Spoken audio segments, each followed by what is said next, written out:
Welcome everybody. This is SoccerBeat. My name is Umjaka. I'm hanging out with Tsepo, Masilela and Cheezboy Mokoena. Please interact with us on social media at SoccerBeat Subscribe to our YouTube channel at SoccerBeat as well. And please participate in our competitions. You can stand a chance to win yourself some fantastic prizes. Today we are chatting Bafana Bafana, gentlemen. Is Hugo Broos the man to take us to the promised land? I believe so, and I want to give you some reasons why, and I hope you agree with me, Cheezy and Tsepo. Tsepana, I'm going to start with his attitude. He came here to South Africa and told us, "Hey, your football is not great. I've been watching the PSL, and the quality is not too great." Your thoughts? Well, how did you feel as a former international yourself? That was a huge statement, coming to a country and immediately, saying the football or the standard of the league is not.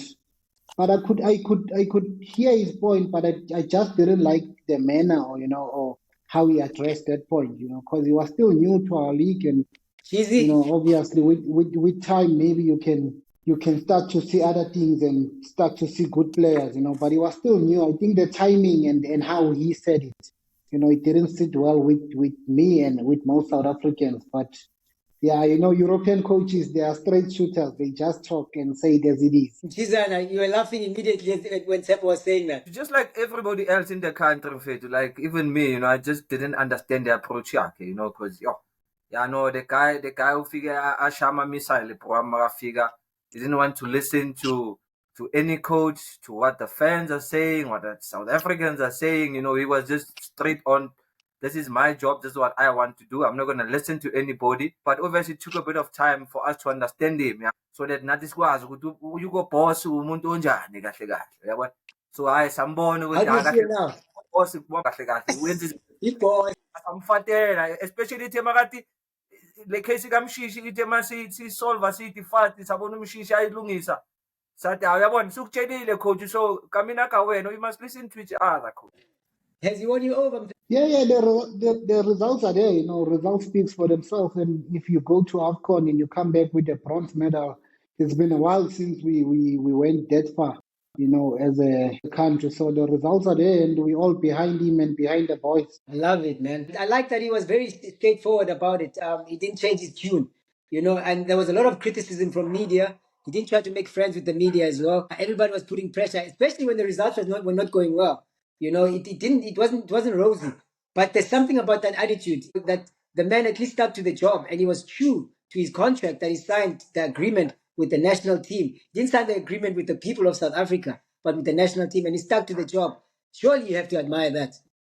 Yes, he's, as you said, the pressure and everything. But remember, he was with Cameroon and he won the Afcon. So yeah, he's a coach that's accustomed to pressure. And I think as time goes by, he started to see that, no, man, the players are not that bad, and I can work with these guys and we can build and create something, So I think he just needed time to settle, get the results and get everyone behind him and the team. Would you have picked up when that Cheezy, because it was hot in that kitchen, my brother? I don't think I would have picked up, but I think it just shows you the how level-headed and how he sticks to his principles as a coach. He was never budged off because of other coaches in the PSL, because it can be hard for a national team coach, because coaches in the league as well, they'll hammer you, and sometimes they wouldn't want to release players. They'll give you stress if you don't work with them. They tell you, no, Cheezy is out, he's injured, and it's probably a key player that you need in the national team. So I think he got used to that and started building maybe relationships privately so that he can also monitor the players and find out what's happening behind the scenes, so that when he calls up the players, he knows which players are ready. So I think he's firm on the ground, the experience says it all. The man has won the Afcon in Cameroon. So how about him bringing it back live? That's why we have him there. And how about that when he changed his mind? I'm sure you were smiling because everybody was crying about Zwane, who's our best player in the league, And the man was up front and saying, "No ways, he doesn't belong in my team." But at least, he softened up eventually because Zwane convinced him with performances. That's another thing, another plus for me. That's why I believe this man is the man. Yes, we were all happy to see Shishi back with the national team. But again, the responsibility lies with the players. When there's a new coach and he says no, but it's up to you as a player, as an individual, to convince the coach, to make the coach to call you up to the national team. And man, a wise man always changes his mind. Yeah. But again, when they were more focused on the rebuilding, they look at the age but as time went by, he picked up that, listen, I need this guy. I don't have a number 10 that's good as this guy. In my system, in my team, this is the missing puzzle. Yeah, finally, he gave Mshishi that call, and Mshishi didn't disappoint, didn't look back. But was that the turning point, Cheezy? Was it the missing puzzle? Mamela mfethu, lento it clear out here. The balance between experience and youth, you'll always get results are sharp for him. I think he picked that up as much as he was trying to rebuild, like Tsepo says. But in terms of results, because we want results, either way, you can be rebuilding, but you still want to see the results, want to see the performance.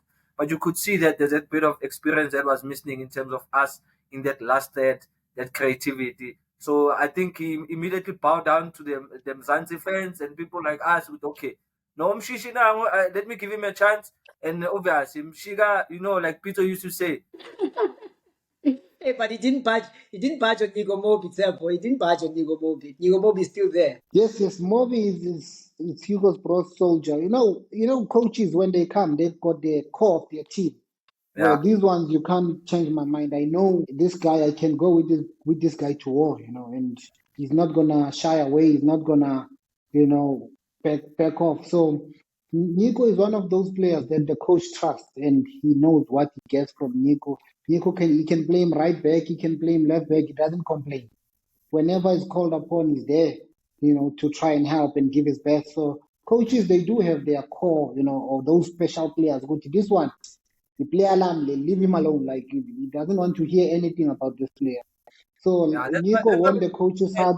With this upcoming game, Uganda had a huge concern just to show you what he's such a luck, I'm definitely gonna miss this guy, I know most of us will be like, yeah, Mtobi is just a normal player, but Mtobi has improved and became one of our best national team defenders, so I think he will be missed as well, like the coach said. I think I'm gonna hold it there and go to an ad break, gentlemen, because I think Zanzi needed to hear that.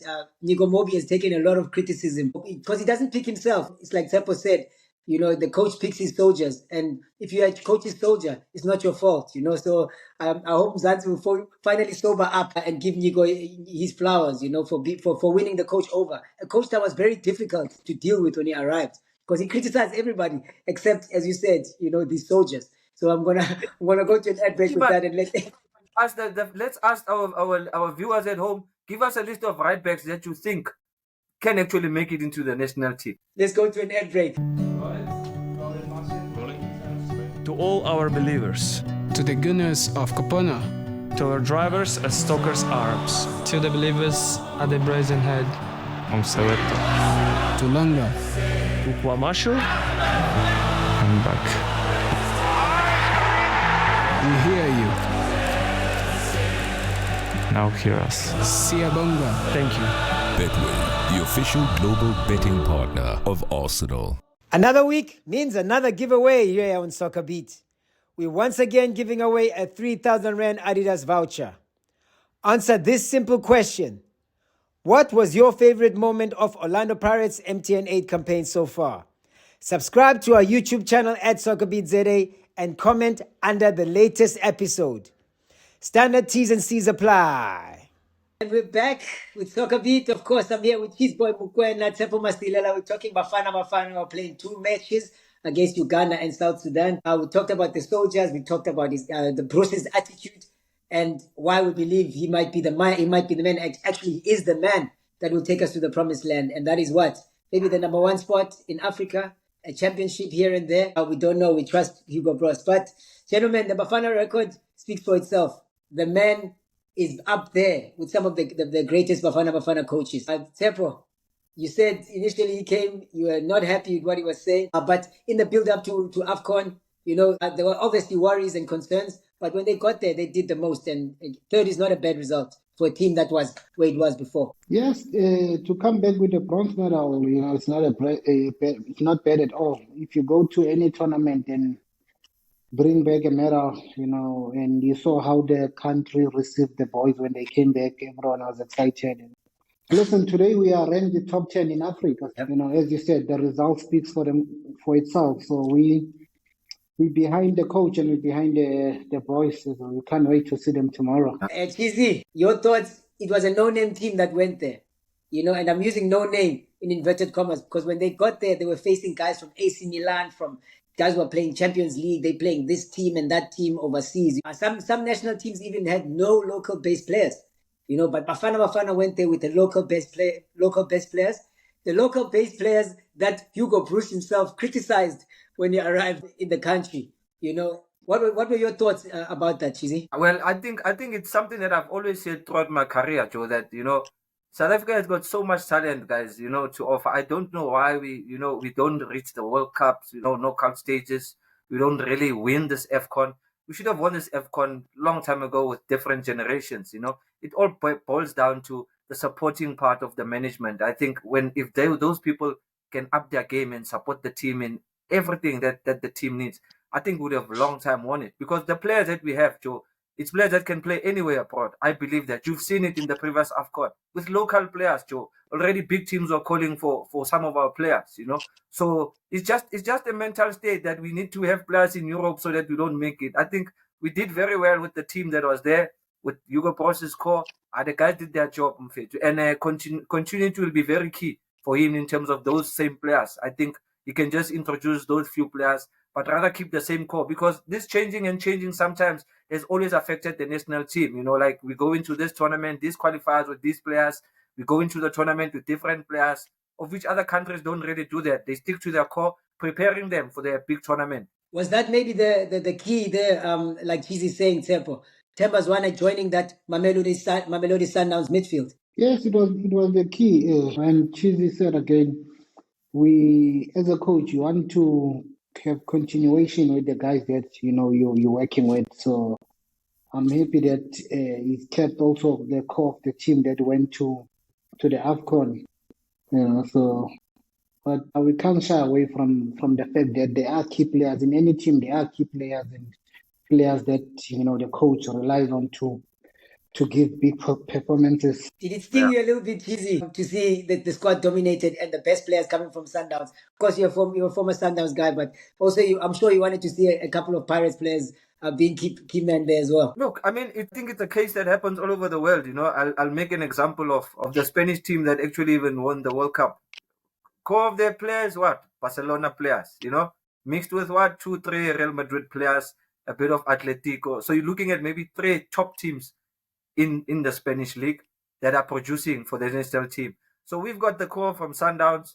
We still have players from Paris. We have evidence Mokoena, FCBC. You have a Saleng there. You have a Mufokeng now. That's now being part of the national team.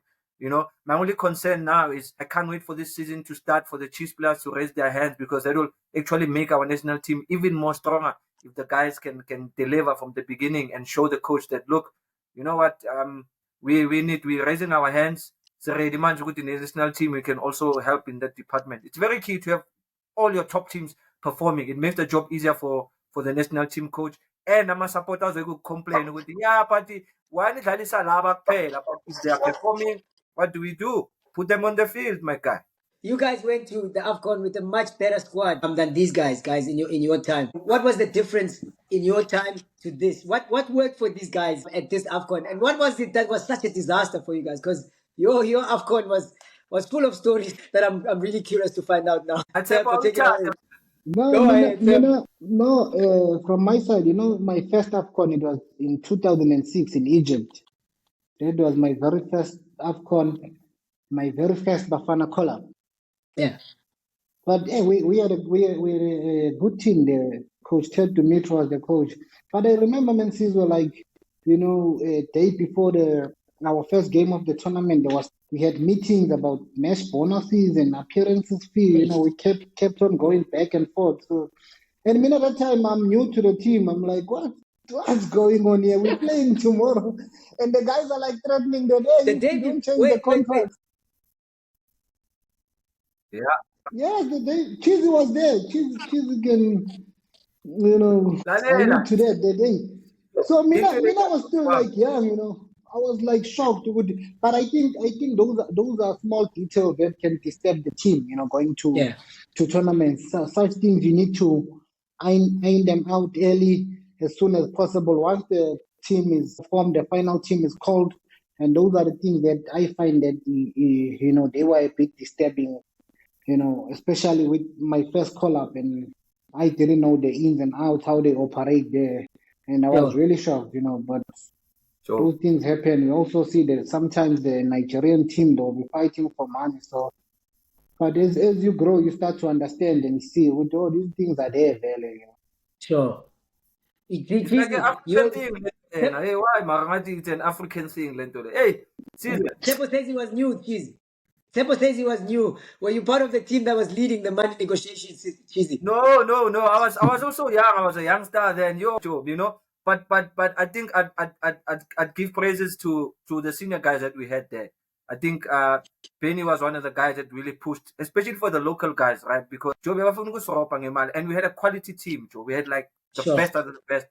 Most of them, a lot of leaders in that team that we had. Yeah. Plus the guys that joined us from the PSL 11, leaders as well. Guys with experience. Yeah. We had an EPS there. You had your old John. You had your Usozuma. You had Peleno Mtete. You had Calvin Mullen. You had Seida. You had Ngumbi. I can Metro Villarazi. That team in Jepram, I think we would have beaten any country. Simply Chabalala, just to name. But the only problem was the issues of the money with the contract. Look, Joe, we played a friendly game against the host nation, Egypt, before the start of the tournament. We beat the host nation, right, with a sterling performance. Now everybody in the Afcon is like, hey, this South African team, you guys should look out. Now we get back to the hotel. Now it's an issue of the contracts because we are like, okay, guys, we can, if you want to, we can deliver, but do us right so that we can focus on the game. Now we have to go. The contracts were not signed before, so you guys left South Africa without a contract. Yeah, it's fine now. It's fine, like a contract, but it was not what the guys were demanding for a huge tournament like the Afcon. They were like, no, but more than this, I cannot come from Europe and come here for this money. Because in one of the meetings, Ben even said, you can even take my money and give it to the late Prajo, who was a monsieur at that time. Atai, my one, take it somewhere, give it to Prajo. But you must make sure these lights are nice. Yeah, I think of the team manager. We did not sleep. We actually slept late. So obviously, we were not ready for the game. Yes, actually, Cheezy is right. We slept very late, day before the game. It was back and forth, meeting. And for us, the new guys, we haven't been to any other Afcon or, haven't sat in such discussions. So we couldn't say no, guys, because they know what they were talking about. They are the older guys with experience. Maybe previously they went to Afcon and got much more money than the contract that was on the table. So for us, it was like, oh, okay. We just hope everything gets sorted out so we can start playing. Because you're excited, you're young, you want to play. Yeah. But it was a solid team. Look at Ted Dimitri was doing well at that time. Coach Ted. We had Coach Pitso Msimani as well, who did a lot of hard work behind the scenes in that Afcon because he knew most of the guys as well. He knew Coach Ted's philosophy. At the same time, he was also taking homework for himself with that school bag, Coach Lapana. Tomorrow I might be head coach, so I need to know these players. So because I realized now, it's like, okay, so when in that period, Coach Pitso was also learning. That's why today he became successful at that level because even if the tournament did not go as we planned, but he had taken down some notes in terms of future references when he becomes head coach, So I think it was something that maybe we are also going to do with Hugo Broos. Maybe we might see him after a couple of years being in charge. That would be really nice to have our very own being in charge of the national team. So I hope maybe Ungane at least tomorrow he can be the head coach of Mzansi, way to Africa. Interesting that you speak about Ungane. Well, man, he's the only full-time person in Hugo Broos's team. And of course, Hugo Broos's assistant as well, personal assistant. But he doesn't, for a national team like Bafana, there's no full-time analyst.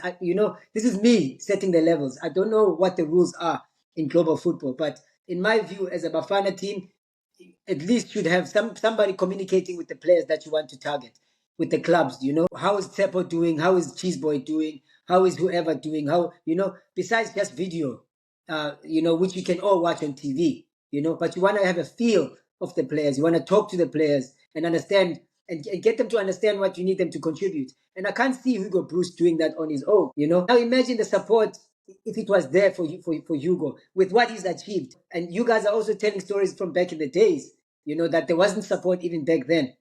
How do you feel knowing that Hugo is achieving what he's achieving with all the mess that's still happening around SAFA, even the PSL.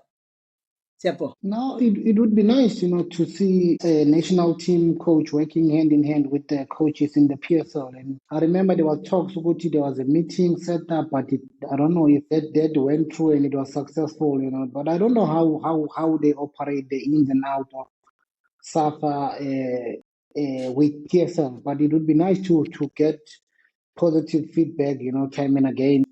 Ukuthi why it's only Mkelele, that's like full-time employed by SAFA. I don't know. Maybe it's the budget or the money issue, but I don't know.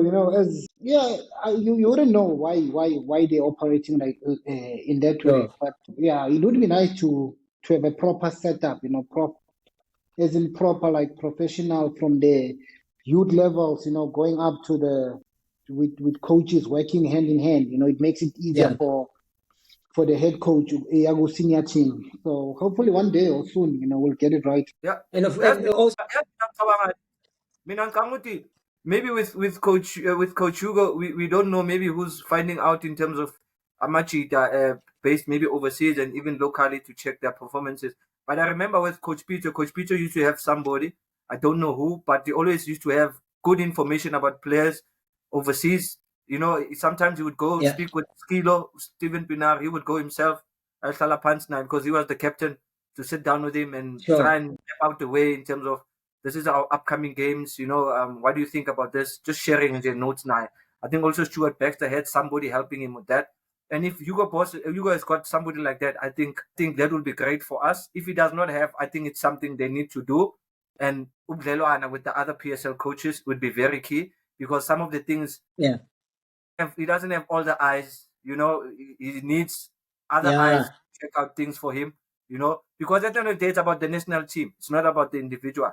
So if we can all band together as PSL coaches and help the national team where we can, no, we can't release Tsepo. We are playing an important game. I think that's in the past now. It's 2024, guys. Yeah, so I think just chinchilla of it. Exactly, Cheezy. Is there a vibe now from players keen to come back to the national? I know Tsepo, you've said no to the national. Tsepo, no, I was injured. I didn't say no. I was injured.